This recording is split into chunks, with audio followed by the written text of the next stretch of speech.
table for now. Diplomacy, suddenly all the rage in Washington, Paris, and Moscow.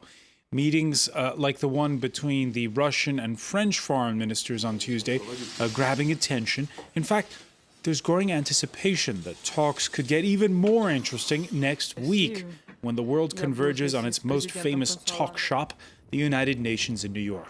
The White House insists, for now, there are no plans for Iran's new president to meet Barack Obama for what would be the first summit encounter between the two nations since 1977. And for all the attention we've been giving to Russia, have we been overlooking Iran? Besides, of course, being a key backer of Bashar al-Assad in Syria, newly elected moderate President Hassan Rouhani has made overtures to tone down the rhetoric over Tehran's nuclear ambitions. In a nation where the final say goes to conservative Supreme Guide Ali Khamenei, we're going to try to sort through some of the conflicting messages we've been receiving. Is Iran opening up? Today in the France 24 debate, is now the time for Washington and Tehran to talk? And with us to talk about it she runs the Farsi language news website Ruse Online, Nooshabeh AMIRI. Welcome back to the France 24 debate. Welcome to Didier CHAUDET, of French political scientist, for being with us. And from Washington, Patrick CLAWSON of the Washington Institute for Near East Policy. And from Raanana, Israel, Eli KARMON of IDC Herzliya's Institute for Counter-Terrorism. Welcome to all of you, the France 24 debate, where you can join the conversation on Facebook and on Twitter, our hashtag F24debate. There's even been this Tuesday confirmation of an exchange of letters between Barack Obama and Hassan Rouhani. No meeting again planned next week in New York. We asked you, should Obama meet Rouhani? Yes, if Iran signals an interest first. They have to make the first move, says Michael, indicating they're serious about a change in their attitudes towards the West. So up to Iran to make the first move, he says. But Kelsat on Twitter says, show faith on both sides. The only way to begin a dialogue is if both sides participate. And Michael asks, what would these talks be about? Iran hears the messages sent by the U.S. Syrian support and nuclear issues could be discussed. So overall, a lot of people saying there should be a meeting, there should be a handshake. Nooshabeh AMIRI, do you agree? Yes. Yeah, because it's a very, if I was a scenarist and I wanted to write a play for a film, that would be the best time to do that, because you have all sorts of material and lots of coincidences, which is very much interesting. We have, in our religion, in Shiite, we have two imams, which are very important and symbolize two different way of life. One is Hussein, the other one is Hassan. Hussein is the second imam. He went with 72 persons to the war, and they were killed. And they are martyred. But Hassan is the one who compromised. And now Hassan is in New York, and the Hussein is under house arrest. Nooshabeh being the one under house arrest, and Hassan Rouhani being the one who's on his way to New York. Accidentally, at the same time, today, an official agency in Tehran, they have published the books about the compromise of Hassan. And of the Prophet Hassan. The Prophet Hassan, yeah. And the accidentally again, Khamenei has translated a book which is called The Peace of Hassan, the most glorious compromise, historical compromise of the world, of the history. Wow. So all these things that you put all together, you reach to a conclusion that you think that normally we are going to have. So what they're doing is they're dropping a very heavy hint. Patrick CLAWSON, we know that Barack Obama has been accused by the hawks of being a little bit soft. Can he politically afford to be seen shaking hands with Iran's president after those hints? Well, the big risk with an unscripted presidential meeting is that it's going to raise very high the expectations that there's going to be an agreement soon. And if, in fact, those expectations are not met, this is going to be a very big disappointment on both sides and a very dangerous situation for Iran, for the United States, and for the world. So having an unscripted presidential meeting just on the basis of what are very promising hints, as your previous speaker suggested, it's a risky policy because we don't know yet if the two sides have quietly explored whether there's going to be a basis for a breakthrough.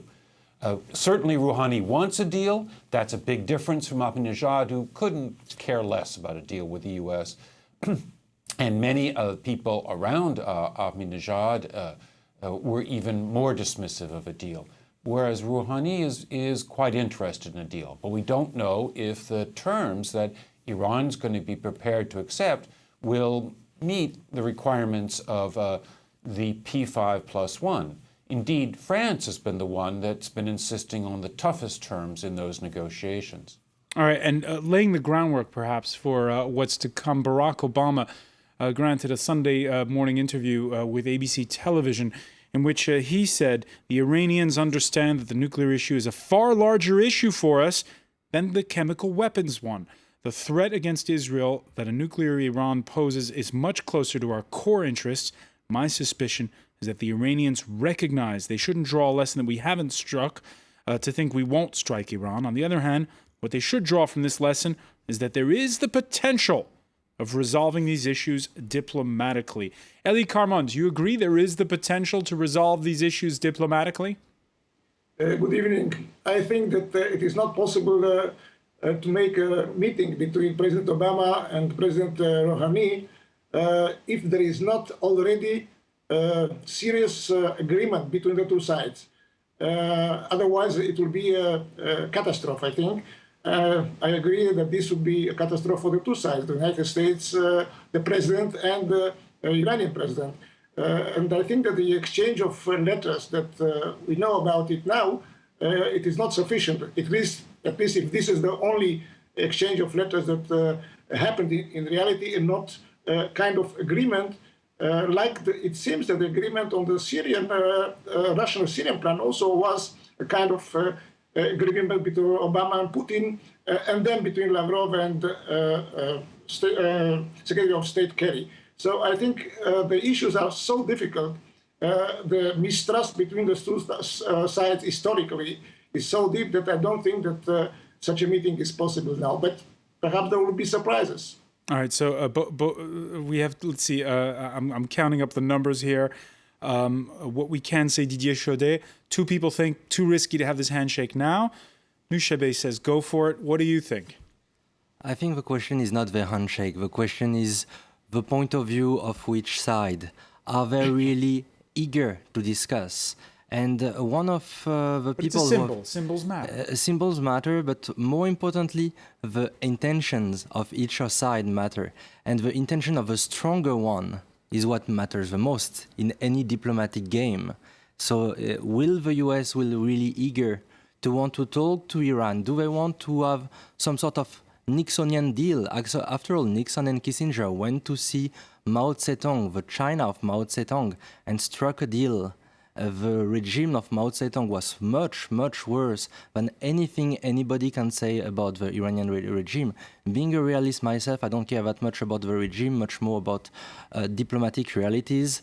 What is important now is to talk with the Iranians to make sure there is stability in the Near East and in Afghanistan, because in the two sides, Iran is key.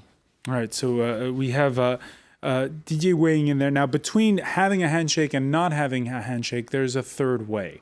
The possible thawing of relations between Tehran and Washington. Front page news in Monday's edition of The Guardian, where on his blog, Julian Borger reviews the pros and cons of what's called corridor diplomacy. There you see Barack Obama in the company of Hugo Chavez, corridor diplomacy, or the fancy meeting you hear school of foreign policy, has a long, if not a particularly proud history as a tool for statesmen and women who've not quite made up their minds whether they want to be seen together. Patrick CLAWSON, what if chance would have it that the two meet?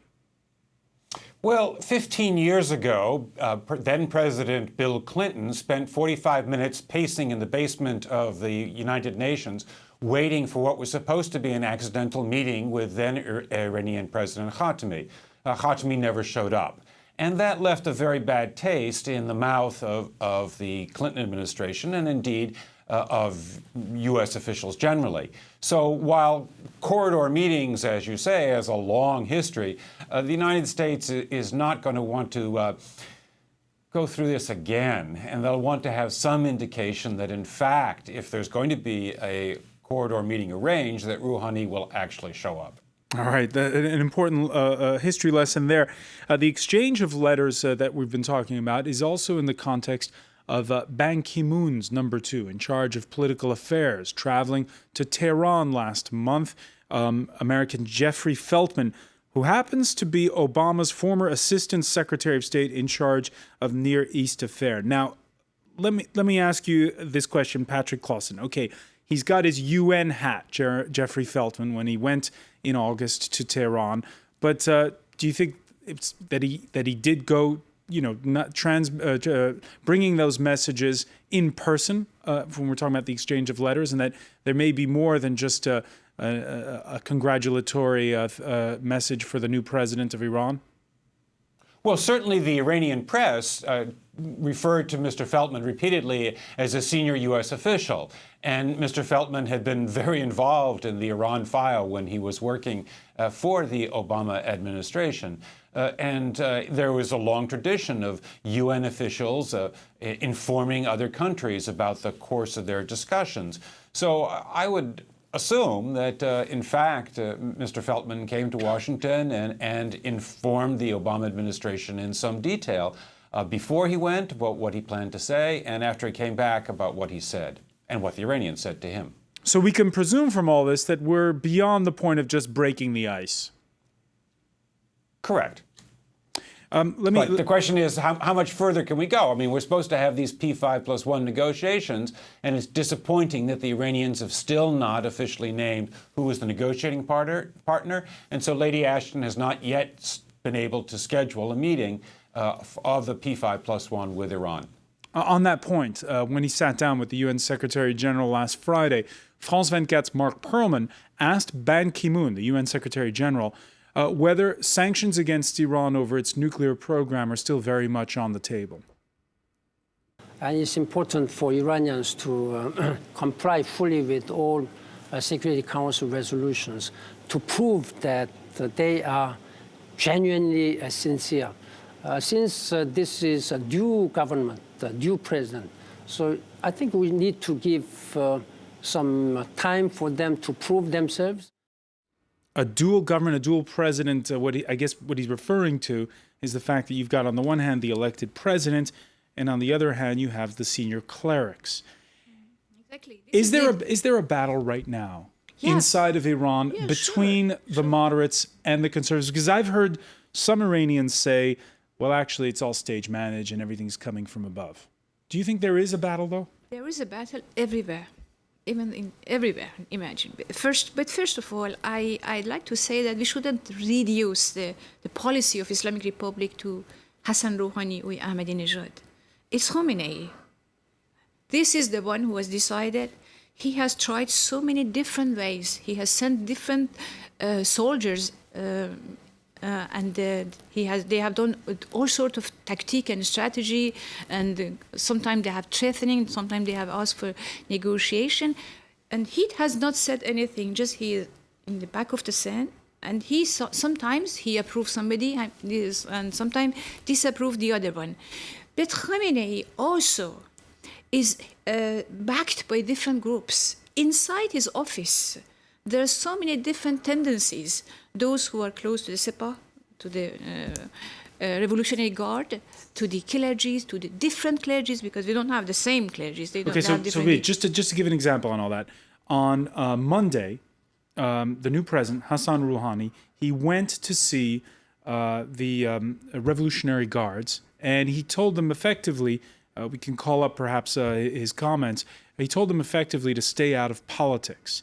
Now, this kind of statement, Is this a message to the conservatives, or is this just something that's stage managed? Not really, because the same day, today, Khamenei, he gave a speech, and he said that, yes, they must be out of the politics, but they are the guards of the revolution. So they must be careful, and they must be they must pay attention to all these sort of movements, and they should not neglect it.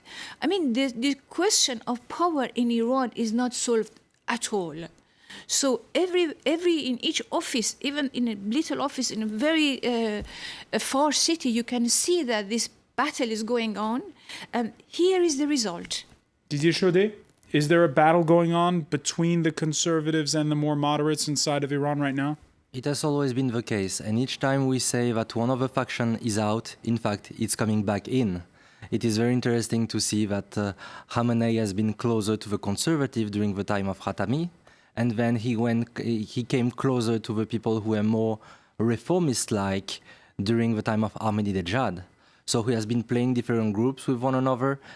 The thing is, in another country, we'll be talking about something that will be close to a democratic debate. But when we talk about Iran, we talk about different groups fighting each other. It's different tendencies. The thing that they have in common, they are nationalists. And of course, they will want to defend their country one way or another. So that's why you will see sometimes reformist people who will be seen as moderate from a Western point of view, who will in fact defend much more the right to have a nuclear force than some conservative. Things are a little more complicated than conservative being bad and pro-nuclear weapons and reformists being all great and Swiss-like democratic actors. We need to see them as very divided, always in debate with one another, and at the same time very united for one thing, defending the Iranian nation. Seen from Israel, Eli KARMON, I guess we could expect, or I'll put the question to you, should we expect Benjamin Netanyahu to effectively make the repeat of the speech he made last year, where he showed a cartoon drawing of a bomb to show how close Iran was getting to its nuclear aims? Yeah, I think that the Israeli leadership is very skeptical, knowing very well the history of the negotiations with Iran for the last 20 years. They are worried that this is a new tactic by Iranian leadership. And in my evaluation, I'm not so expert on Iranian internal issues like my Iranian colleagues, but I think that the election of Hojat al-Salam Rouhani was a decision of the spiritual leader of Ayatollah Khamenei, and he represents actually the voice or the policy of the leader. And therefore, everything that happens now must be in line with his thinking and his policy. Although surely there are also groups that are opposed to this kind of what is called moderation.